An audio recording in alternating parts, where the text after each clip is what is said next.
नमस्कार, आपण पाहता हिरकणी न्यूज. हिरकणी न्यूज प्रत्येक क्षण ताज्या घडामोडी आणि महत्त्वाच्या प्रत्येक बातमीसाठी नेहमी तत्पर. चोरोचीत 69 लाखांचा अफगाणी बेदाणा जप्त.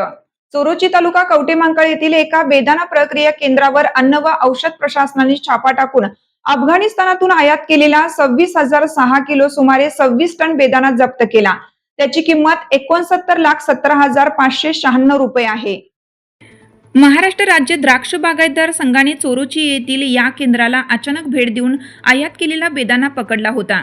या केंद्रावर घातक रसायनांचा वापर करून बेदाण्याला कृत्रिम रंग आणि चमक दिली जात असल्याची तक्रार पदाधिकाऱ्यांनी केली. या तक्रारीची दखल घेत अन्न व औषध प्रशासनाच्या पथकाने मंगळवारी अजितकुमार पाटील यांच्या बेदाणा प्रोसेसिंग सेंटरवर छापा टाकला.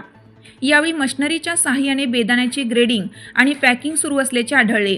तपासणीत अफगाणिस्तानामधून आयात केलेल्या बेदाण्याचे 10 किलोचे पांढरे बॉक्स सापडले. हा बेदाणा दिल्ली येथील देव इन्पेक्स या पेढीने न्हावा शेवा बंदरामार्फत आयात केला होता.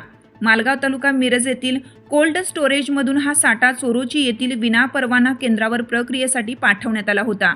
मात्र या व्यवहाराबाबत केंद्राकडे कोणतीही कायदेशीर कागदपत्रे किंवा आयात बेदाण्याच्या गुणवत्तेचा विश्लेषण अहवाल आढळून आला नाही. संबंधित पेढीकडे अन्न सुरक्षा मानके कायद्याअंतर्गत आवश्यक परवाना नसल्याने आणि माल निकृष्ट असल्याच्या संशयावरून प्रशासनाने हा साठा जप्त केला आहे.